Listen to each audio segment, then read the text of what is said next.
Good, y'all. I'm gonna try to get through this one quick because my tummy is feeling a little upset. But this is season 2, episode 12 of 911, and it was called Chimney Begins. Now, last week, we were supposed to leave off where Chimney, he got stabbed up by Maddie's abusive soon-to-be ex-husband, and Maddie had got punched out, right? And then the previews for last week was showing like wildfires and planes dumping water over the fires, and I thought they were gonna have that story and then the Chimney story where, but they made it like he had they say like when you're dying or your life flashes before your eyes. So I guess that's what they tried to make it to be. So they went back to 2005. So he's laying there bleeding out. And I guess his mind just flashing back to 2005. He was talking with this lady at a corporation about his idea, which was, he said, a blanket with arms, which is the Snuggie. He didn't call it the Snuggie, but that was his idea. And the lady's just like, how many times are you gonna come here? You just came here about some other inventions and then they denied him. They stamped denied on the application. I guess you had to fill out for that. So then I thought he was going to the club to sing karaoke, but I guess he was the hype man he worked at this club. And his friend Kevin that he grew up with was working there also. He was bartender, and Chimney, I guess, now some dude called him a bus boy, so I'm not, but so Chimney was saying that he's had over 100 jobs. He doesn't know what his calling is. And let's see. So then while he was saying that, somehow lady, I kind of missed that because you look away real quick, then you missed stuff. The lady behind, at the bar, her hair caught on fire. So he jumped on her and put it out. And then they were saying that it was many code violations in that club that it needed to be shut down. And Chimney was very calm. He was on 911. He was guiding the people out. He was saying that, man, he said, I'm small, but I'm fast. So he kind of felt like a hero, I guess. He felt real pumped up. So then he applied to be a firefighter because he thought that was his calling. And he was staying with his buddy's parents. They always had dinner together. And his buddy's parents wanted him to call his dad.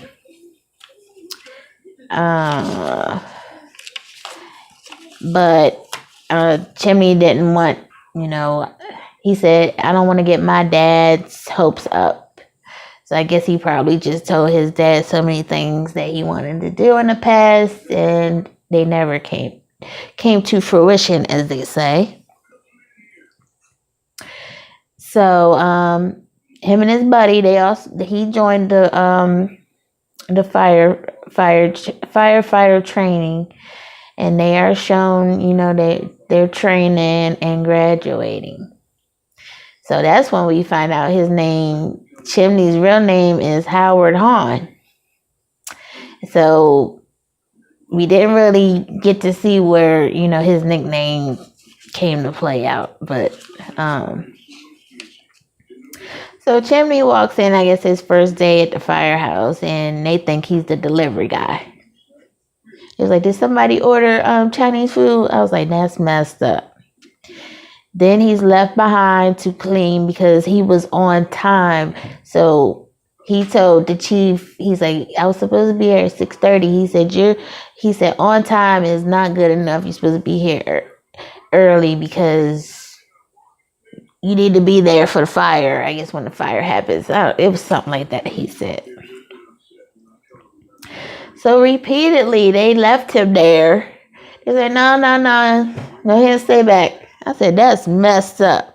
He had to mop the floors, he had to wash the dishes, he had to plunge toilets.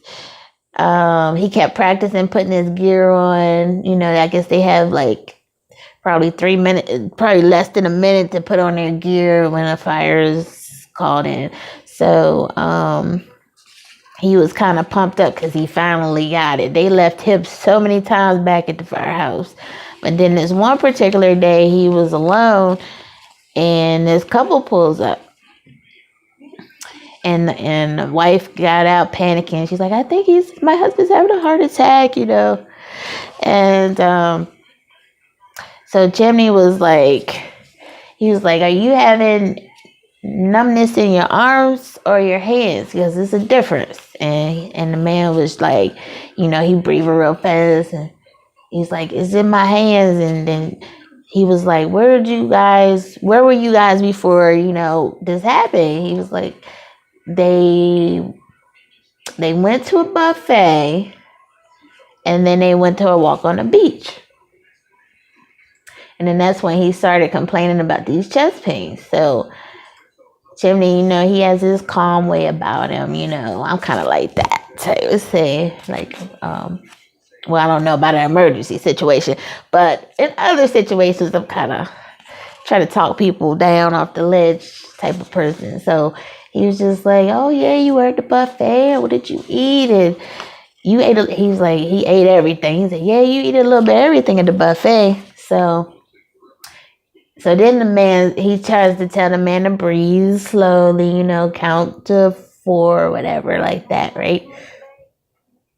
And then his breathing is, and so the wife is like, and the wife, she played on a lot of stuff. But the wife was like, aren't you supposed to shock him? He's supposed to have the shocking paddles. And he's like, no. So then the man just burps.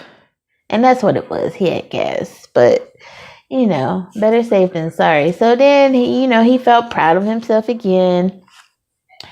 And he tried to tell everybody when they came back what happened. You never believe what happened today. And they ignored him. So then there's one particular guy he tried to make friends with. Basically, he was like, tell me something, what kind of movies do you like? Do you like plays? What kind of music do you like? And then the guy was like, if I even thought, he said, I don't think about you, basically, was what he was saying. I was like, dang, that's cold. So then this guy befriended him, a paramedic that was there. And he told Chimney to come work with him. He said it was okay. The chief said it was okay or whatever. So Chimney and the ambulance getting puked on, which was very disgusting. And they was just showed in great detail. Puked on and he getting bled on. And I was like, oh my gosh. And then this was the question. I said, well, he seemed to be good at that. Because I didn't remember if he was, because the firefighters and the paramedics, they work so close together. So I said, well, I put a question mark on my notes. I said, he switched from firefighter to paramedic. So then they get called. It was like, what do you call that? A 4-alarm, 5-alarm fire where they need all the trucks. So the chief was like, come on. He's telling him we need him too, basically. So he sees his childhood buddy Kevin on the roof. And so they have to check for these hot spots so they don't fall through, when they go on the roof. So they have to take their axe or whatever and poke in and see. But then it was this pregnant lady across the roof across the way, and then his buddy Kevin kept telling her, stay right there, don't move. Don't move. So then he just runs over there, pushes the lady out the way, and he falls straight through the soft spot on the building, and all the flames. Oh, that was horrible. So they had got to the scene where the hospital where his buddies, his parents, were there, and as the doctor came out and told him he didn't make it, and they was all upset and stuff. That was real sad. So I'm probably skipping some things, but I think I got the most of it. The next call was a floor collapsing at I guess it was a shopping center, a store, or something like that, and so Chimney was getting on his paramedic duties and was checking everybody out. Everybody had a headache, and everybody felt like they was going to throw up. And the last girl he was checking out, and because he was asking some people, he never had migraines, and the girl was like, I never even had a headache before. Then she just started mumbling this stuff like, you're supposed to fold the clothes this way, and he was like, something ain't right. So then he goes to the chief and like, I think it's a gas leak, and of course the chief, he don't want to admit nothing. And then so the guy that he was trying to make friends with that just shoved him aside, like, I don't think about you at all, he was the one that went in there. And so the chief is calling him on the radio, and it's like, I think his name was Tom, come in. He wasn't saying nothing. So Chimney, he told everybody get back. Everybody get back, get out all back here. Get everybody back, right? So then Chimney runs in there real quick. And then all you see is, because it was a huge store, I guess. I don't know what it was. So all the flames exploding. Then you see Chimney come out with that guy on his back. So he saved that guy's life.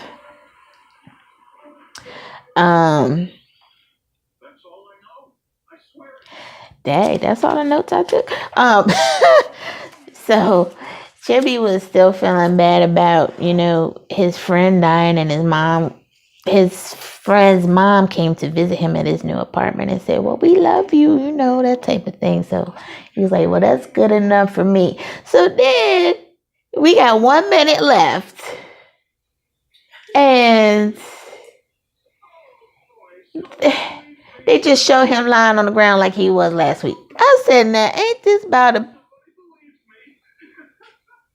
So then they show what's supposed to happen next week, which I hope they keep this in sequence. That I guess they found Chimney. I guess they trying to help him, but Maddie's the soon-to-be psycho husband kidnapped Maddie, and he looked like he kidnapped her into it looked like some snowy woods, and so they battling it out there. So next week should be more interesting. So I think it's just very interesting, how people say they need to find their callings or whatever. I kind of feel the same way. You don't want to keep jumping from job to job, but you gotta have something that you feel happy with. And ta-ta. Tell Karen I said hi. Boogie says hi. Say it, John. So yeah, so this episode kind of took me by surprise. I was, I get pumped up for 911. So they had did Henny's story, which is the lady that plays the lesbian role with the bald hair, short haircut, buzz cut, and they had showed her journey, and then they did Bobby's, and then I don't think they did Angela's Bassett yet. But I was like, daggone. And so anyways, hopefully Chimney will be all right, because he done got in a car accident, got that pole stuck in his head. The girl he was in love with, and she left him, I said, that's jacked up. So he lived with this pole stuck between his head, and so now he done got stabbed up. Poor Chimney. Poor Chimney. He probably a cousin of mine. I'm looking kind of Asian right now. Anyways, you guys coming through for the first time, hit that subscribe button for me. And thanks to all the new subscribers and the older subscribers. And we're just going to keep on trying to grow this channel. And I will see you guys in the next one.